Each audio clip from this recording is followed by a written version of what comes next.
Alors cette maison du bourreau, vous voyez que l'on est sur le côté nord du rocher. Mireur parle d'une porte défensive au bas de cette côte, qui était la porte Granella, la 4e porte. On ne l'a jamais archéologiquement localisée. Le rempart donc ceinture la ville au niveau des façades et du bout des immeubles modernes. Vous allez comprendre ce qu'est le rocher.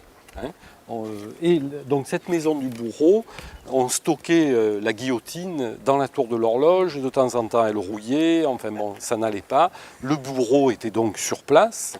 On décide, la commune cède ce terrain où il y avait une glacière, un endroit où on entreposait la glace, et on bâtit pour le bourreau, sa famille et bien entendu pour les bois de justice.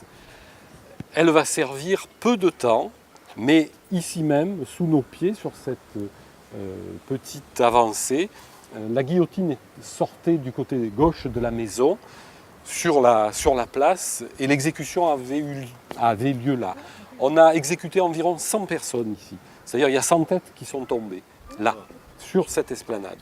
Et pour l'anecdote, le bourreau de Draguignan, qui avait un nom, il était né à Savone en Italie, mais il avait un nom germanique qui s'appelait Heidenreich. Vous allez voir la plaque que nous avons fait apposer sur cette maison.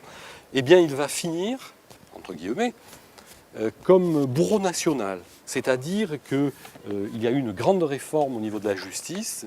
Jadis, les préfectures, chaque préfecture, vous savez que les assises sont au siège de la préfecture, sauf dans le Var. Donc le bourreau était attaché.